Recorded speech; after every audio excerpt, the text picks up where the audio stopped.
Good evening, welcome. My name is Sean Ulmer. I'm Executive Director at the Cedar Rapids Museum of Art. And I want to thank you for joining me for another in our monthly Zoom programs called One Night Stand. This is where we look at one work from the collection by one artist for one night. Tonight we're going to be looking at Emmi Whitehorse's Silver Spring. I chose this work because today is the first day of spring. And I said, surely we have some works in the collection with spring in the title, and we do. And this was the one that was the most interesting to me. And I said, well, let's choose that one. So that's really how I came about choosing this particular work by Emmi Whitehorse on this day. But if you have not joined us in the past for our one night stand programs, I invite you to visit previous programs that are now loaded on the museum's YouTube page. They are all brief programs where we look at one work, which is for about 20 minutes or so, and then do some Q&A at the end. And we just kind of look at it in great depth and look at it sort of in isolation.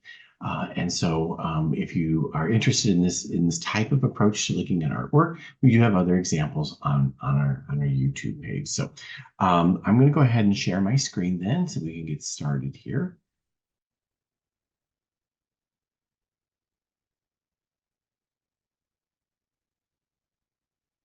Okay, there we go. All right. So as I mentioned, tonight's One Night Stand is going to focus on a single work by Emmi Whitehorse from our collection called Silver Spring. This was produced in 1998, excuse me. Here is the artist in question, Emmi Whitehorse. And just a little bit of background about her. Emmi Whitehorse is a Native American painter and printmaker. She was born in Crown Point, New Mexico, and is a member of the Navajo Nation. She currently lives in Santa Fe, New Mexico, after growing up on the open land northeast of Gallup, New Mexico, in a family where they only spoke the Navajo language. In 1980, Whitehorse earned her Bachelor of Arts degree in painting from the University of New Mexico in Albuquerque. She earned her master's degree in art in 1982, also from the University of New Mexico, majoring in printmaking and minoring in art history. As a graduate student, she struggled with painting before taking a course with Harmony Hammond, as you see here. Hammond encouraged Whitehorse to develop her own technique, which she did by painting her compositions flat on a tabletop. She was struggling to paint on an easel, and she found that it worked out much better for her if she could paint flat on the tabletop. So again, at the recommendation of one of her professors, Harmony Hammond, and Whitehorse says it just takes one teacher somewhere down the line to open your mind. And I thought that was a wonderful quote and a great tribute to her teacher. While she was at the University of New Mexico, she also got to know Joan Quick-to-See Smith. Both of these women are really sort of the generation just prior to Emmi. They're not so distant in age. Joan Quick-to-See Smith was born in 1940, Harmony Hammond in 1944, and Emmi Whitehorse in 1956-57. It's unclear. I've seen both dates on multiple sources, so it's really unclear exactly what age she is, but so really about 17 or less years younger than her mentors. Joan Quick-to-See Smith developed the Gray Canyon Group in the 70s. The Gray Canyon Group was a group of artists who were working in New Mexico. Gray Canyon refers to the concrete environs of Albuquerque, it consisted of different people at different times, but there were some people who were in this group the whole time, including Joan Quick-to-See Smith, but also Larry Emerson, Conrad House, Paul Little, Felice Lucero, Ed Singer, of course, Emmi Whitehorse, and Paul Willetto. These were a group of people who, were very interested in exploring the Native American heritages in their work. in graduate school, um, uh, they were told that their work was too Indian, and so they were encouraged to abandon that. But then when they were trying to exhibit as the Gray Canyon School, they were told that their work was not Indian enough, because they really wanted that instead. Whitehorse said of Joan Quick to see Smith, she's like a mother hen. She took it on herself to teach me the ropes. So Whitehorse had a great deal of respect and gave a great deal of credit to both Harmony Hammond and Joan Quick to see Smith. But it is perhaps to her grandmother that she gives the greatest credit. She credited her grandmother, who was a weaver, as being the most influential artistic figure in her life. She taught Emmi the art of weaving, and Emmi watched her grandmother weaving intricate images into blankets, which allowed Emmi to notice the space within flat surfaces. And when you look at her work, you can see, and she's, of course, working flat on a tabletop. She's very interested in the flat surface. Here another image of Whitehorse in her studio. And I've got a couple of studio shots of her. And you can see that while there's in these canvases, and we'll look more closely at the one that the museum owns, there is a sense of depth there, oftentimes portrayed in the background, but there is a great emphasis on the surface as well. And so this really ties in well with the designs that her grandmother was weaving into blankets. Here, the artist in front of a different work. Again, you can see there's things that hover right on the surface, and then there are things that are layered back into space a little bit. But the surface is a very, very important part of Whitehorse's work.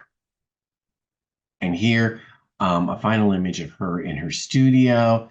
It's wonderful to be able to see inside an artist's studio. And this is kind of the most expansive view that I was able to find. You can see she's got her work lying flat on the table that she's working on right at that moment. This was obviously a group of visitors who'd come through for a tour or some such thing. And you can see she's working on this work on paper, flat on the surface, paper that's then going to be mounted onto canvas. You can see the stretchers for the canvas leaning up against the wall. And you just kind of get a sense of the kinds of things that she surrounds herself with in her creative process. So here's the work that's in our collection called Silver Spring from 1998. It is a mixed media on paper on canvas. It's pretty good size. It's over 4 feet high. And this was a museum purchase. We made this purchase in 98, the year that this piece was actually made. And I've got loaded in a whole series of details so we can kind of see. But again, you've got this wonderful play between this depth in the background, this kind of silvery, smoky depth of the background, and these things that are various, that sort of lay on the surface, and then various layers beyond the surface. Here another view, kind of, it seems to appear better when I have a black background around it. It really allows the piece to kind of resonate a little bit more. So the next series of slides I've got have this dark background around the side of it. The first image is a little bit dark. This one maybe just a tad bit light versus sort of seeing it in person. So the reality is somewhere in between. It's a difficult piece to photograph accurately because there's so much subtlety in all of its parts. So I took a series of details, kind of looking at the mark making that she's making here. And these are a series of symbols and pictographs, if you will, that represent personal iconography for the artist. She was born into a family whose livelihood depended largely on rearing sheep. Through herding sheep and exploring nearby ruins, Whitehorse developed an interest in how light affects our perception of the environment, how clouds darken canyons, sunlight illuminate small flora and fauna, and the horizon line dissolves with the dusk. So all of the marks that she's making here are really coming about from her experience of nature, of the natural world, of things that she sees in the natural world. It draws upon a personal iconography, as I said, based on her reflections of the natural environment. She brings together the Navajo cosmological perspectives with abstraction in her work. It's something called a hozo, which is the interconnectedness of harmony, beauty, wellness, and order. Again, hozo, the interconnectedness of harmony, beauty, wellness, and order. More generally, she's also drawing on Navajo methods of making dry paintings and weavings in her work. Most of her paintings are oil on paper, mounted onto canvas. So here is a nice detail of sort of that one of the predominant curling forms, the white curling form that sort of rests, if you will, on the surface of the work, on top of the other marks that she's made. And again, they all have a reference in nature. Is this a bending or curling, a form of a plant stem? Is this the meander of a river? Is this the path that an insect takes?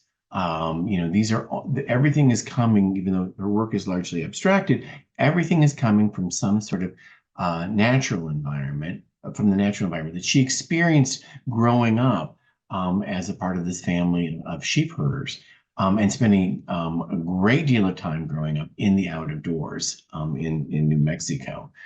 Again, you see other little marks, patterns, symbols, pictographs in her work, which all sort of coalesce into this composition that she titles then Silver Spring. Wonderful series of individual marks, again, layered one atop the other, which gives sort of a real sense of depth, but also against this wonderful, smoky, kind of amorphous background, which really allows it to kind of go with it. That is that kind of horizon that's disappearing at dusk. Wonderful series here, kind of repeated series. Could be plant-like, could be, striations in stones. It could be stones themselves. All different elements that are being drawn from the natural environment into this composition. And it really is an amazing piece to look at. Now, it's not currently on view, I should say. It was on view last in I think it was 2021. No, 2022. We had it up from 21 to 22, and in an exhibition, and it is potentially going to be included in an upcoming exhibition, perhaps even as early as this fall. So hopefully you have an opportunity to see this in person, see all of the subtlety and the gradations and all of these wonderful little marks that she's making. Not so little, because it's a fairly significantly sized composition at over 4 feet tall. Again, here another detail for you to enjoy virtually. And here these wonderful series of dashed lines. Again, it makes you wonder, what is the reference? What is the specific thing that has caused her to make that particular shaped mark? It engages you as a viewer to think about what you have experienced in the natural environment that relates to these marks too. So what have I seen in nature that looks something like this?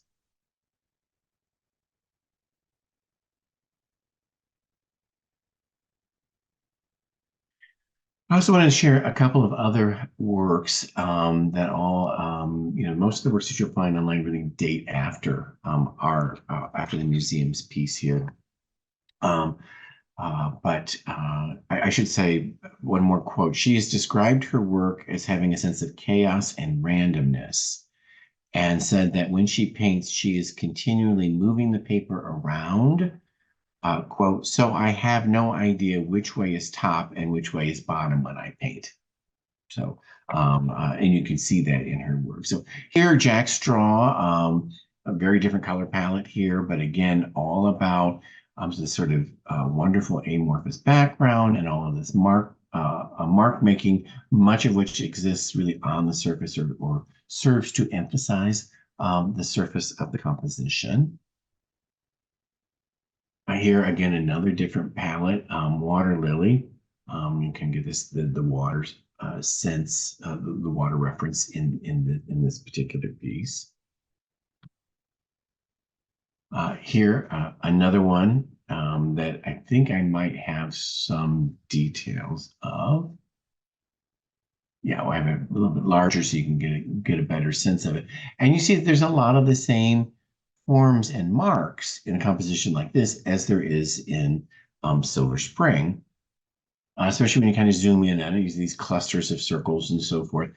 So they really become symbolic. They become almost pictographs representing an element of nature that she will use and reuse in different compositions in different juxtapositions with other elements and in different palettes. Here, one in red from 2014.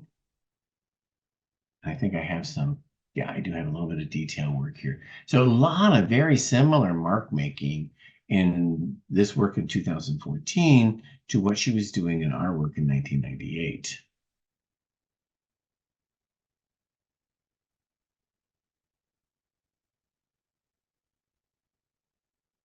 A lot of similar forms, leaf-like forms, concentric dashed line forms, kind of the curving line, especially the curving white line that exists on the surface. Here from 2016.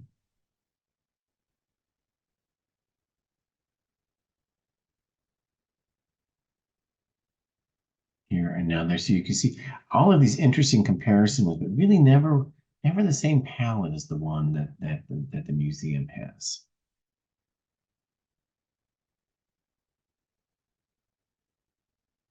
Right, it's interesting because like ours is Silver Spring. There's a lot of references in the titles to water, here to fog.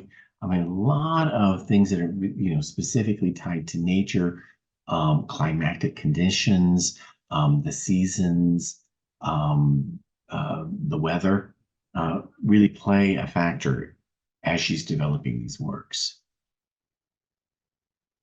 And this is kind of a unique piece. It's at Crystal Bridges, and Whitehorse's work is said to be deliberately apolitical. She said, as an artist, I have intentionally avoided politically oriented subject matter and angst-ridden or physical wrestling with the act of painting. To make art, the act of making art must stay true to a harmonious balance and beauty. Balance of beauty, nature, humanity, and the whole universe. This is in accordance with the Navajo philosophy. I have chosen to focus on nature, on landscape. My paintings tell the story of knowing land over time, of being completely microcosmically within a place. This piece, however, in 2015, was actually her only clearly political work. This was a triptych that explored the impact of fracking on Navajo lands, and so contrary to what she had said, before, in this particular piece, which is a very large piece, as you can tell, she was specifically reacting to fracking on Navajo lands, and that is about as political as her work ever gets. And we actually have a statement she made about this piece, our piece in particular. So, which again is a little bit more luminous than you see here. But she said, at the time that the work was acquired, she completed the standard museum questionnaire. And in it, she wrote a statement here. I think this painting tells the story of knowing the land over time, of being completely microcosmically within a place, It is luminous with the ambiance of light. It is purposefully meditative and seen slowly. My intricate language of scribbles refers to specific plants, places, people, and experiences. These images flow in and out of awareness. My childhood was spent playing and tending sheep in acreage that seemed magical and endless. I hope one sees or notices the work reflect this sensory impressions of long days passed amid the land's vastness, days spent noticing the subtle fluctuations of light, the perpetual changes in color, and the fleeting shift of elements from prominence one moment to obscurity the next. This experience has thoroughly shaped this painting. So I just want to repeat that second part again. My childhood was spent playing and tending sheep in acreage that seemed magical and endless. I hope one sees or notices the work reflect the sensory impressions of long days passed amid the land's vastness, days spent noticing the subtle fluctuations of light, the perpetual changes in color, and the fleeting shift of elements from prominence one moment to obscurity the next. This experience has thoroughly shaped this painting. And I think that really beautifully summarizes what's going on in this composition. It's all informed by her personal experience with nature and these various shapes and forms that she creates in the composition, all reference specific experiences in nature. But she sees this as, a very meditative composition, one that sort of embraces the vastness of the land, of these wonderful, subtle fluctuations of light, the constant changes in color, the shifting of elements in the landscape from being dominant or predominant in one moment and then sort of falling back in another. All of that is being played out in Silver Spring in a very, very quiet, contemplative, and meditative way. It really is a lot more complex composition that I think first meets the eye, but with a little bit of sort of insight into the artist and what she was trying to capture in her composition. I think the piece becomes abundantly rich in meaning and in communication to the viewer. So I think that is my last slide. So I will stop sharing here and open things up for any questions anyone might have. I will try to answer. Just unmute yourself.